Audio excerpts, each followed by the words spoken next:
আসসালামু আলাইকুম প্রিয় দর্শক, অন্য মঞ্চের আলাপচারিতায় আপনাদের সকলকে স্বাগত জানাচ্ছি। সুপ্রিয় দর্শক শ্রোতা মণ্ডলী, রাজনৈতিক সহযোদ্ধা, বাংলাদেশ আওয়ামী লীগ এবং আপামর জনসাধারণ সকলকে আমি জানাই আমার আন্তরিক ধন্যবাদ এবং শুভেচ্ছা। যারা আমার এই কথা শুনছেন, এই মুহূর্তে আপনাদের জন্য একটা খুব এক্সক্লুসিভ নিউজ নিয়ে এসেছি, যেটা আমি পেয়েছি এখন থেকে আধা ঘন্টা পূর্বে। কিন্তু আধা ঘন্টা পূর্বে পাওয়ার পরেও আমি আধা ঘন্টা ওয়েট করেছি যে আসলে বাস্তবতা কিনা, যার কারণে আমি আবার খোঁজখবর নেওয়ার পরে যা জানতে পেরেছি সেটা আপনারা আমার হেডলাইন বা থাম্বনেল দেখে বুঝতে পেরেছেন যে অজিত দোভাল এবং জয়শঙ্কর দুজনই শেখ হাসিনার সাথে বৈঠকে বসেছেন দিল্লিতে। শেখ হাসিনা এখন যেখানে আছেন সেই জায়গায়। এই ব্যাপারটি শুরু হয়েছে আসলে আপনার বাংলাদেশ সময় রাতের 11টায় এবং ইন্ডিয়ান সময় রাত 10টা 30 মিনিটে। আর এর পরে আমরা খবরটা জানতে পারি, এবং যার কারণে আমি যে খবরটা শিওর হওয়া যায় কিনা সেই জন্যই এতক্ষণ ওয়েট করছিলাম। আপনারা সকলেই জানেন পররাষ্ট্রমন্ত্রী এবং national security adviser Ajit Doval এবং জয়শঙ্কর দুইজনে ইন্ডিয়ার সবচেয়ে শক্তিশালী নেতা এবং পুরো ইন্ডিয়াকে চালাই আসলে এই দুইজন। ওনারা যখন শেখ হাসিনার সাথে একটা বৈঠকে বসেছেন তখন কিছু একটা ঘটতে চলেছে। কি ঘটতে চলেছে বা কি ঘটবে সেটা এখনো জানা সম্ভব না হলেও আগামী কালকের ভেতরে অথবা পরশু দিনের ভিতরে আমরা সকলেই জেনে যাব আসলে কি হচ্ছে। তবে এই মিটিং এর জন্য, এই যে আজকে যে মিটিং হচ্ছে, এই মিটিং এর জন্য কিন্তু আসলে কোনো ক্যামেরাম্যান, টিভি ক্যামেরাম্যান কাউকে নেওয়া হয়নি। এটা অত্যন্ত গোপনীয় মিটিং। ভেতরে কি হচ্ছে, কিভাবে কথা হচ্ছে, কোন রুমে কথা হচ্ছে কেউ জানে না। আমরা শুধু এতটুকুই খবর পেয়েছি দুইজনের সাথে একদম 100% গ্যারান্টেড শিওর যে এই দুইজনের সাথেই কথা হচ্ছে। আপনারা জানেন বাংলাদেশে যখন গন্ডগোল চলছে সেই মুহূর্তে ইন্ডিয়ার এই দুইজন প্রভাবশালী লিডার শেখ হাসিনার সাথে কথা বলছেন, তার মানে এখানে কিছু একটা চলছে। সেনাপ্রধান যেখানে আজকে কিছুক্ষণ আগেও মির্জা ফখরুল ইসলাম আলমগীরের সাথে কথা বলেছে, সেটা বিভিন্ন পত্রিকায় এসেছে, যেটা আপনারা হয়তো এতক্ষণে জেনেই গিয়েছেন। এর আগেও উনি বেশ দৌড়ঝাঁপ করেছেন, বিভিন্ন কিছু এগুলোও জেনেছেন। বাংলাদেশে যখন আমরা সকলে চিন্তা করছি সেনা শাসন আসছে না কি আসছে, ইউনূস কি থাকবে না পড়ে যাবে, কি হবে না হবে, এগুলো নিয়ে যখন সবাই চিন্তা করছি সেই সময়ই আপনাদের কাছে আনলাম এই খবরটা। তবে আপনাকে থেকে প্রথমও বলছি এখনো বলছি যে এখন ভিতরে কি চলছে বা মিটিং কি হচ্ছে সেটা এখনো জানা সম্ভব হয়নি। দীর্ঘ প্রায় 45 মিনিট ধরে মিটিংটা চলছে। আপনাদের সামনে ভিডিওটা যখন যাবে তখন প্রায় 50-55 মিনিট হয়ে যাবে। এর ভেতরে হয়তো ওনারা বের হবেন বা আরো অনেকক্ষণ থাকবেন সেটা আমি জানি না। তবে আমি যখনই জানবো, যেই সময় জানবো, রাত যতটাই হোক বাংলাদেশের, রাত যদি 3টা বাজে বাংলাদেশের, 4টা বাজে, 5টা বাজে, খবর পাওয়ার সাথে সাথে আপনাদের সামনে আসবো এই খবরগুলোই দিতে। যে এটাই হচ্ছে যে এখনকার এক্সক্লুসিভ নিউজ, যে ইন্ডিয়ার অজিত দোভাল জয়শঙ্করের সাথে সরাসরি মিটিং এ বসেছেন আমাদের নেত্রী, জননেত্রী, বাংলাদেশের প্রাইম মিনিস্টার শেখ হাসিনা। সাথে থাকুন, পাশে থাকুন, যা আসবে নিউজ তাই দিব। জয় বাংলা, জয় বঙ্গবন্ধু। বাংলাদেশ নিয়ে এক প্রশ্নের উত্তর দিতে গোটা দক্ষিণ এশীয় প্রতিবেশী নিয়ে জবাব দিলেন ভারতের পররাষ্ট্রমন্ত্রী এস জয়শঙ্কর। এমনিতেই ভারতের পররাষ্ট্রমন্ত্রী এস জয়শঙ্কর বাংলাদেশে আসলেন, দেখলেন, কিন্তু প্রথাগতভাবে জয় করলেন কি না তা নিয়ে বিতর্ক এখন চায়ের কাপে তুফান তুলছে। বাংলাদেশ সফরে এসে জয়শঙ্কর অন্তর্বর্তীকালীন সরকার প্রধান উপদেষ্টা অধ্যাপক মোহাম্মদ ইউনূসের সাথে সৌজন্য সাক্ষাৎ করেননি, যা কূটনৈতিক মহলে ক্লিয়ার স্ন্যাপ বা ইচ্ছাকৃত উপেক্ষা হিসেবে গণ্য হচ্ছে। এই ঘটনা প্রবাহে আরো নতুন মাত্রা যোগ করেছে জামাতে ইসলামের আমিরের সেই পুরনো কথা তুলে ধরা, যেখানে তিনি ভারতের কূটনীতিকদের সাথে গোপন বৈঠকের কথা প্রকাশ করেছেন। কিন্তু এসব আলোচনার রেশ কাটতে না কাটতেই 2রা ডিসেম্বর মাদ্রাজে জয়শঙ্কর প্রতিবেশীদের উদ্দেশ্যে বললেন, রক্ত এবং পানি একসাথে বইতে পারে না, মানে সন্ত্রাস বা তার বন্ধুত্ব একসাথে হতে পারে না। মজার ব্যাপার হলো তিনি এমন এক সময় কথাগুলো বলেছেন যখন বাংলাদেশ ও ভারতের মধ্যকার গঙ্গা চুক্তির নবায়ন নিয়ে ভারতে বসে বৈঠক করছেন দেশ দুটির কর্মকর্তারা। বিশ্লেষকরা মনে করছেন বাংলাদেশ সফর শেষে ফিরে গিয়ে মাদ্রাজে বসে জয়শঙ্কর এমন বার্তা দিলেন যেটি ঝিকে মেরে বহুকে শেখানোর মতো। বাংলাদেশে বসে অন্তর্বর্তীকালীন সরকারকে দিয়ে গেলেন বার্তা, আর দিল্লিতে বসে কি বাংলাদেশের ভবিষ্যৎ সরকার উদ্দেশ্যে বার্তা দিলেন। মাদ্রাজের ইন্ডিয়ান ইনস্টিটিউট অব টেকনোলজিতে একটি অনুষ্ঠানে গিয়েছিলেন ভারতের পররাষ্ট্রমন্ত্রী এস জয়শঙ্কর। সেখানে শিক্ষার্থীদের সঙ্গে কথা বলতে গিয়ে উঠে আসে বাংলাদেশ সহ প্রতিবেশীদের সাথে ভারতের সম্পর্কের প্রসঙ্গ। এক শিক্ষার্থী জয়শঙ্করকে বাংলাদেশের সাম্প্রতিক সফরের প্রসঙ্গ টেনে নিরাপত্তা ও সম্পর্কের বিষয়ে তার মতামত জানতে চান। ভারতের পররাষ্ট্রমন্ত্রী প্রতিবেশীর সাথে সম্পর্কের বিষয়টি শুধু বাংলাদেশের মধ্যে সীমাবদ্ধ রাখেননি, তিনি বলেছেন বিষয়টিকে বৃহত্তর প্রেক্ষাপটে উত্তর দিতে চান। এস জয়শঙ্কর তার বক্তব্যের শুরুতে বলেন, তিনি বাংলাদেশের প্রাক্তন প্রধানমন্ত্রী বেগম খালেদা জিয়ার অন্ত্যেষ্টিক্রিয়ায় ভারতের প্রতিনিধিত্ব করতে 2 দিন আগে সেখানে গিয়েছিলেন। তিনি কূটনীতিকে একটি সাধারণ জ্ঞান বা কমন সেন্স হিসেবে বর্ণনা করেন, যা কেবল মার্জিত ভাষায় প্রকাশ করা হয়।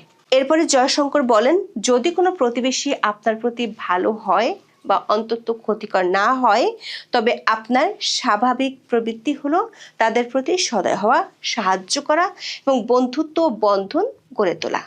প্রশ্ন উঠেছে, ঠিক 2 দিন আগে রাষ্ট্রীয় সফরে বাংলাদেশে এসে জয়শঙ্কর বাংলাদেশের প্রধান উপদেষ্টার সাথে যে সৌজন্য সাক্ষাৎই করলেন না, তার প্রেক্ষিতে কি জয়শঙ্কর এমন বার্তা দিলেন?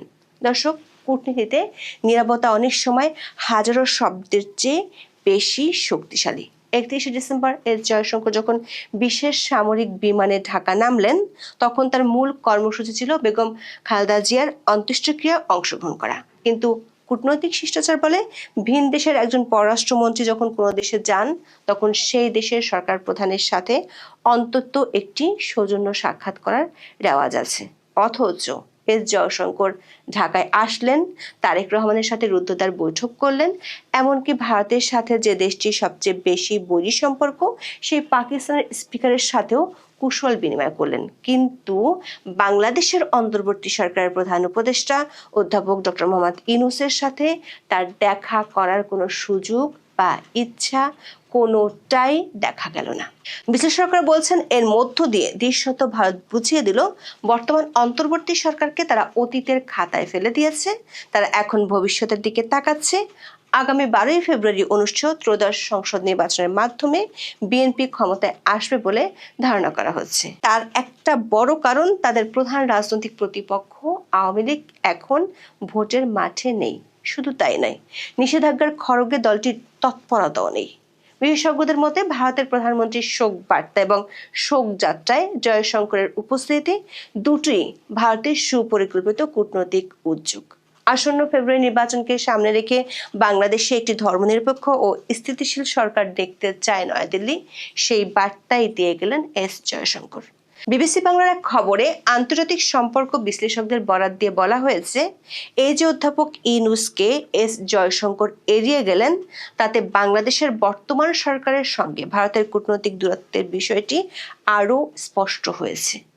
এই এড়িয়ে যাওয়াটা যে কাকতালীয় নয় তা বোঝার জন্য খুব বড় বিশেষজ্ঞ হওয়ার প্রয়োজন নেই।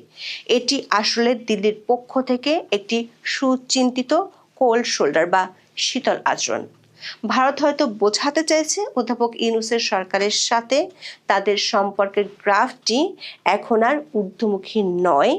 যদিও বাংলাদেশের পররাষ্ট্র উপদেষ্টা তৌহিদ হোসেন বলেছেন, জয়শঙ্করের এই সফরকে কেবল একটি ভালো জেস্চার হিসেবে দেখা উচিত এবং এর চেয়ে বেশি অর্থ খোঁজা ঠিক হবে না।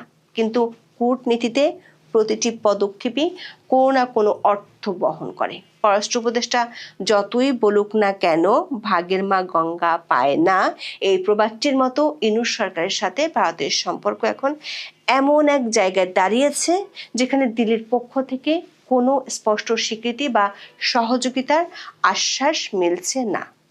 জয়শঙ্কর ইউনূসের সাথে দেখা না করে আসলে বার্তাই দিতে চেয়েছেন যে ভারত বর্তমান সরকারকে কেবল একটি অস্থায়ী ব্যবস্থা হিসেবে দেখছে এবং তারা সরাসরি সেই শক্তির সাথে কথা বলতে চায় যারা আগামী নির্বাচনে ক্ষমতার আসার প্রবল দাবিদার। দর্শক, বিশ্লেষকরা মনে করেন জয়শঙ্কর 2রা জানুয়ারি মাদ্রাজে বসে বাংলাদেশ সহ প্রতিবেশী দেশগুলোর জন্য এর চেয়ে আরো গুরুত্বপূর্ণ বার্তা দিয়েছেন।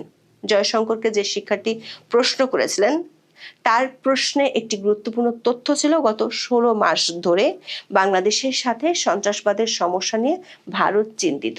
জয়শঙ্কর তার পশ্চিমা প্রতিবেশীর প্রসঙ্গ টেনে বলেন, সন্ত্রাসবাদ বন্ধ না হলে পানি বন্টন চুক্তির মতো মানবিক বা আইনি বিষয়গুলো ভারত স্থগিত রাখবে। তিনি বলেছেন, রক্ত এবং পানি একসাথে বইতে পারে না।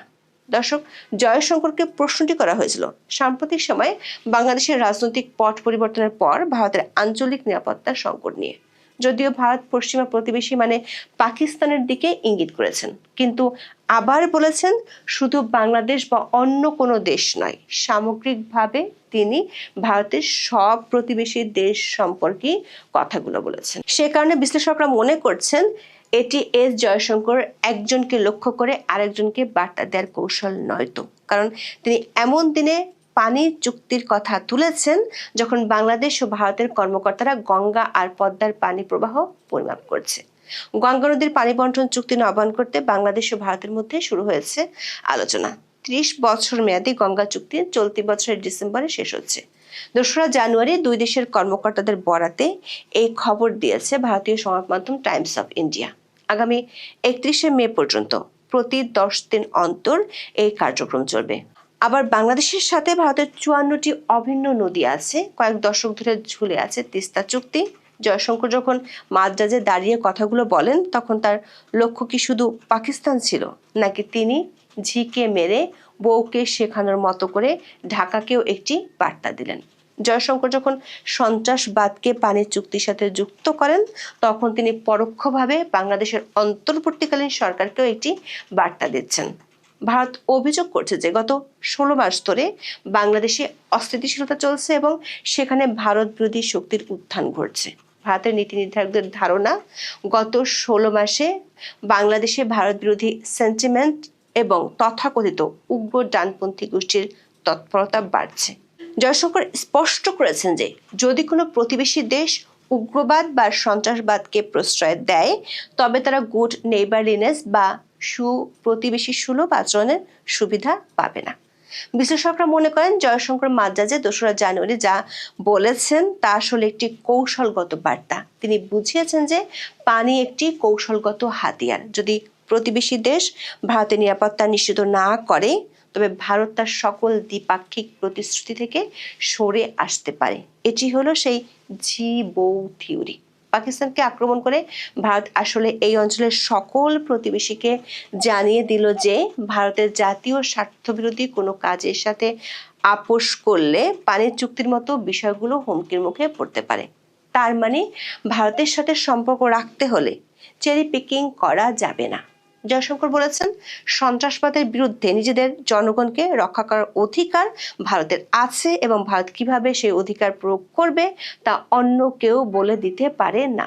আন্তর্জাতিক সম্পর্ক বিশ্লেষকরা বলছেন, অন্য কোনো সময় জয়শঙ্করের মন্তব্য হয়তো সোজাসাপটাভাবে পাকিস্তানের উদ্দেশ্যে বলেছেন বলে মনে করা হতো, কিন্তু তিনি মাত্র 2 দিন আগে বাংলাদেশ সফর করে তার কর্মকাণ্ডের মাধ্যমে দুটো গুরুত্বপূর্ণ বার্তা দিয়ে গেছেন। অধ্যাপক ইউনূসকে এড়িয়ে যাওয়ার চেয়ে বেশি গুরুত্বপূর্ণ হলো জয়শঙ্করের সফরের সবচেয়ে বেশি আলোচনায় এসেছে বিএনপির ভারপ্রাপ্ত চেয়ারম্যান তারেক রহমানের সাথে তার বৈঠক।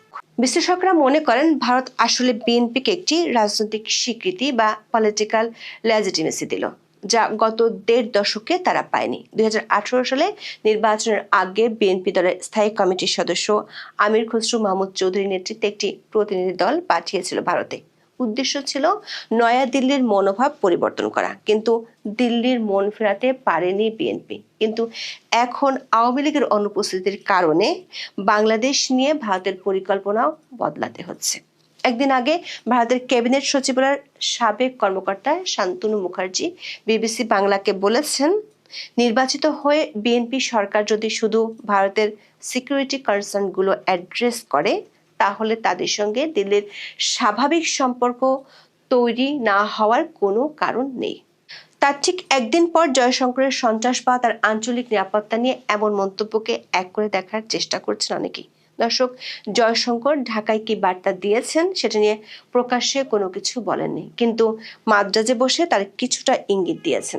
বাংলাদেশ নিয়ে করা প্রশ্নের জবাবে জয়শঙ্করের শেষ দুটি লাইনও বেশ অর্থবহ। তিনি বলেছেন, ভারতের বেশিরভাগ প্রতিবেশী দেশই বুঝতে পেরেছে যে ভারতের অগ্রগতি একটি উত্তোলন জোয়ার, মানে ভারতের উন্নতি হলে সে তার প্রতিবেশীদের সঙ্গে এগিয়ে যাবে। জয়শঙ্কর স্পষ্ট করে বলেছেন, তিনি মনে করেন এই বার্তাই তিনি বাংলাদেশে পৌঁছে দিয়েছেন। জয়শঙ্কর বলেছেন, বাংলাদেশ এখন একটি নির্বাচনের দিকে এগিয়ে যাচ্ছে, হয়তো তার মাধ্যমে অনেক কিছু সেটেল হবে। কূটনৈতিক সূত্রগুলো বলছে, জয়শঙ্করের সফরের ডিউরেশন ছিল মাত্র 4 ঘন্টা, কিন্তু এটি যে 400 কিলোমিটার বেগে কাজ করেছে সেটির ইঙ্গিতও পাওয়া যায়। জয়শঙ্কর ঢাকা থেকে বিদায় নিতে না নিতেই জামায়াত ইসলামের আমির ডক্টর শফিকুর রহমান যা ফাঁস করলেন, তাতে কূটনৈতিক পাড়ায় রীতিমতো হুলস্থুল পড়ে গেছে। তিনি জানান, 2025 সালের মাঝামাঝি সময়ে ভারতের কূটনীতিকরা তার সাথে গোপনে দেখা করেছিলেন এবং তারা অনুরোধ করেছিলেন যেন বিষয়টি গোপন রাখা হয়। অনেকের প্রশ্ন, জয়শঙ্কর ঢাকা ছাড়ার পরদিনই কেন জামাত এই সিক্রেট ফাঁস করলো?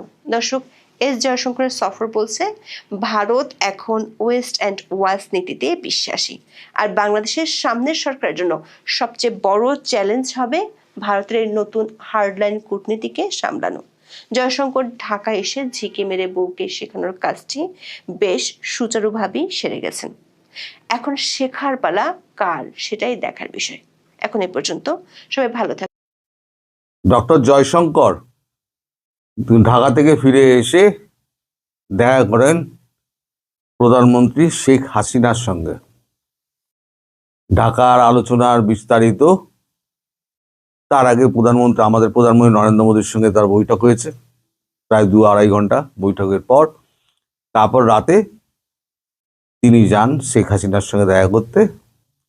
শেখ হাসিনার সঙ্গে দেখা করে তিনি ঢাকার সফরের আদ্যপান্ত তিনি বলেন, এবং কূটনৈতিক যত বিষয়গুলো আছে তাতে যা তার মনে হয়েছে যে এটা হতে পারে, ওটা হতে পারে, এটা ভাবছে, ও ওটা ভাবছে, এইগুলো নিয়ে খুঁটিনাটি বিষয় নিয়ে আলোচনা করেন। এখন শেখ হাসিনা তিনি আমার ভিডিও দেখেন, তিনি বলেছেন আপনি নাকি বেয়াদব, আস্ত বেয়াদব। উনি বলেছেন যে আমি তো শুনিনি। মানে হ্যাঁ, উনি বলেছেন, আমাদের ডক্টর ইউনূস তিনি বলেছেন আপনি আস্ত বেয়াদব। তখন জয়শঙ্কর মুচকি হাসেন। শেখ হাসিনাও মুচকি হেসে বলেন, দেশে ফিরি দেখাবো কে বেয়াদব, পালাতে পারবে না। সে তো জয়শঙ্কর তারপর আর কোনো কথা বলেননি। জয়শঙ্কর সমস্ত কথাবার্তা সেরে বেরিয়ে এসছেন। তিনি স্বল্প কথার মানুষ, কাজের কথা ছাড়া তিনি একটা কথা বলেন না। তিনি বেরিয়ে এসছেন। তবে যেটুকু তিনি বলেছেন যে ঢাকার মানুষকে, আমার দলের মানুষকে আশ্বস্ত করতে আমি খুব শীঘ্রই একটা ভাষণ দেব, জাতির উদ্দেশ্যে ভাষণ দেব। আমার দেশের জনতা, আমার যারা সমর্থক, যারা আওয়ামী লীগ কর্মী, আমি তাদেরকে আশ্বাস করে দেব যে আমি যত শীঘ্র সম্ভব আমি ঢাকা ফিরছি, এবং সেটা যে কোনো দিন হতে পারে। যে কোনো দিন মানে যে কোনো দিন।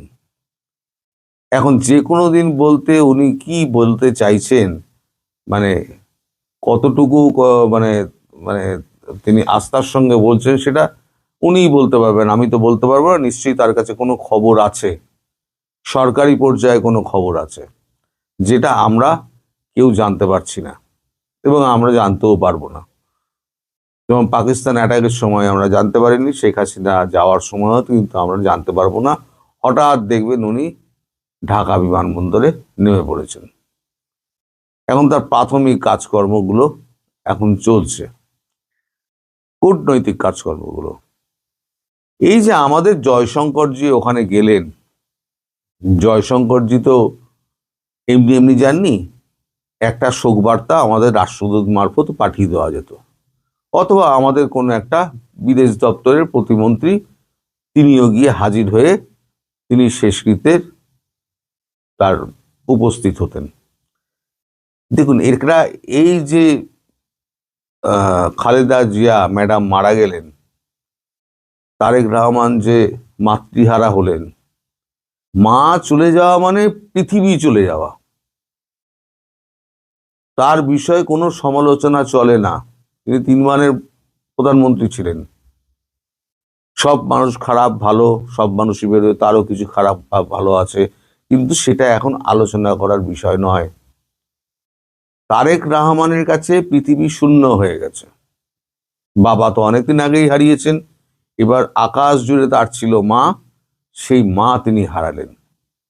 সেখানে দাঁত বের করে এই সমস্ত লোকজন কিছু ওই যে হলে ছিল, আসিফ নজরুল ফজরুল, এরা হাসতে হাসতে এসে যেভাবে হ্যান্ডশেক করলেন, সেটা নিয়েও কিন্তু অসন্তোষ প্রকাশ করেছেন আমাদের ডক্টর জয়শঙ্কর।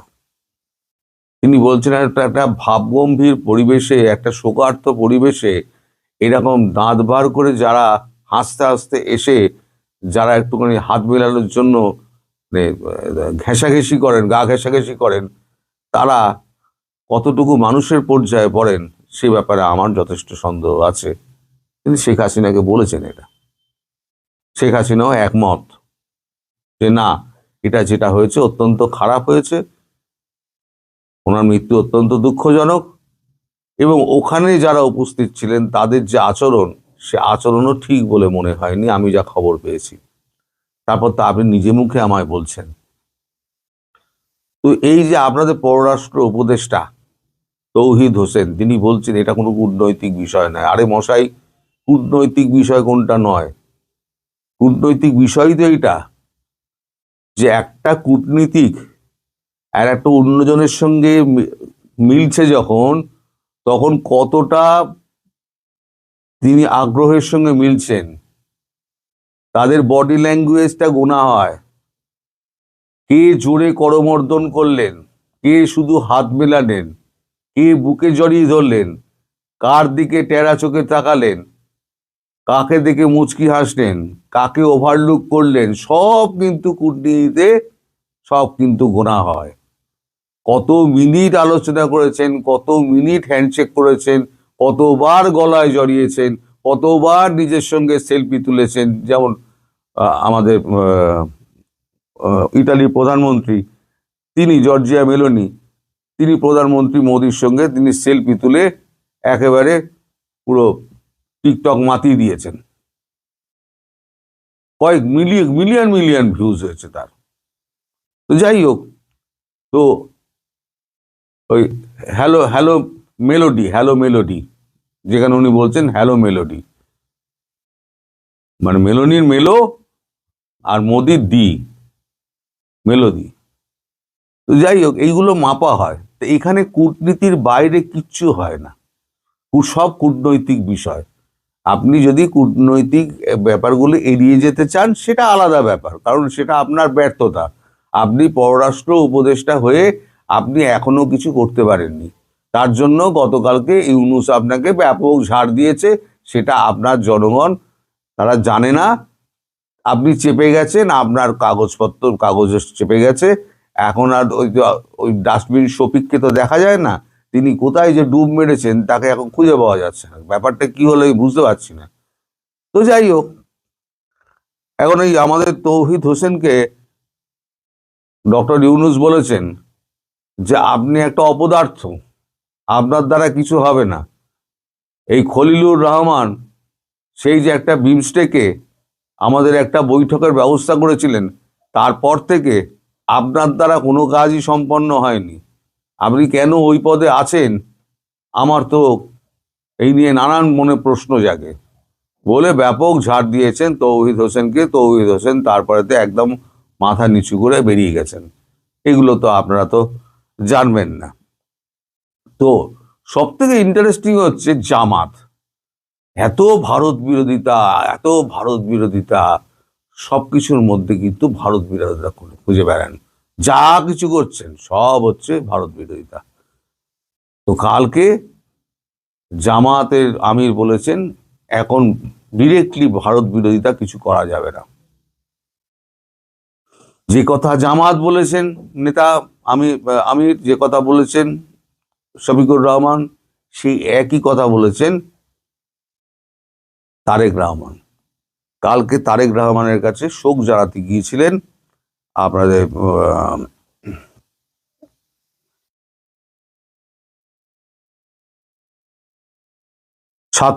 ইসলামী ছাত্র শিবির আর ছাত্র দল, এদের 8 জন প্রতিনিধি তারেক রহমানের সঙ্গে দেখা করে শোক জ্ঞাপন করেন এবং তাদেরকে তারেক বলে দেন, পরিষ্কার বলে দেন, এখন থেকে কোনো নির্বাচন না সম্পন্ন হওয়া অবধি, যতদিন না পর্যন্ত একটা ইনক্লুসিভ নির্বাচন হচ্ছে, ততদিন পর্যন্ত এই সমস্ত কথা, ভারত বিরোধী জিগির তোলা, ভারত বিরোধী কথা বলা সমস্ত কিন্তু এখন বন্ধ।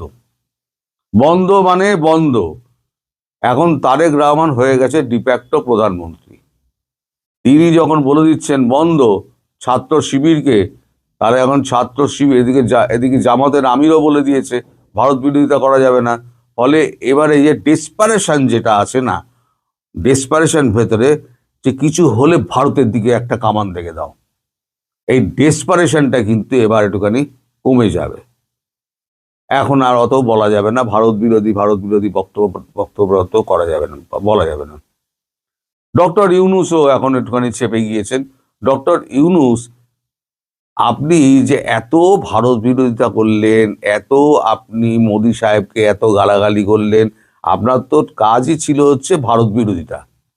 অথচ আপনার নামে যখন ওই ফ্রান্সের ইলিয়াস, আমি ইলিয়াসের সুখ্যাতি করছি না মোটে, সে একটা দেশদ্রোহী, তো ইলিয়াস যখন আপনাকে গালাগাল করলো তখন কিন্তু আপনি তার চ্যানেল ফ্যানেল সমস্ত কিছু করে তাকে একদম বিগাড়ি করে দিলেন।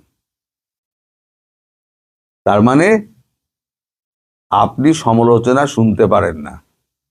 তাহলে এবার বুঝে দেখুন, সারা বিশ্ব থেকে যে সমস্ত ইসলামিক দলগুলো আপনাদের রয়েছে, আপনার তাবেরের যে কোয়ার্টারের লোকেরা রয়েছে, তারা যেভাবে মোদিজিকে আক্রমণ করে এবং ডিপ স্টেট যেভাবে খেলাধুলো করে, এ তো ফুটবল খেলা হয়, সেখানে নরেন্দ্র মোদীর ধৈর্য কতটা। এবং আমাদের দেশের মধ্যে যারা নরেন্দ্র মোদীকে গালাগাল করেন তিনি কিন্তু কিছু বলেন না, তার ধৈর্য এতটাই। কিন্তু যদি আপনি ভারত বা আমাদের ভারতবর্ষের কোনো ভারতবাসী যদি ভারতবর্ষের বিরুদ্ধে বলে, তাহলে তার থেকে খারাপ আর কেউ নেই। নরেন্দ্র মোদীকে আপনি বলতে পারেন, যা খুশি বলতে পারেন, ব্যক্তি নরেন্দ্র মোদী, কিন্তু ভারত মাকে কিছু বলতে পারবেন না। এখন মানুষের মধ্যে এই যে আমাদের একটা দেশাত্মবোধ গড়ে তুলেছে। আমি বলেছিলাম না, অনেক আগে বলেছিলাম যে আমাদের একটা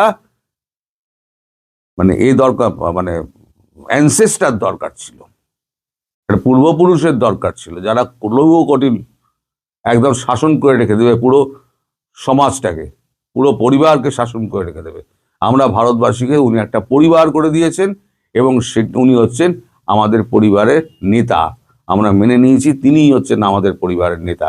ফলে আপনারা যতই চেষ্টা করুন, আগামী আরো 2টো টার্ম যদি তার শরীর দেয়, তিনি আরামসে উনি প্রধানমন্ত্রী হয়ে দেশ শাসন চালাবেন এবং আপনাদের মতো যত জেহাদি আছে ইউনূস সাহেব আপনাদেরকে চাবুক লাগাবে।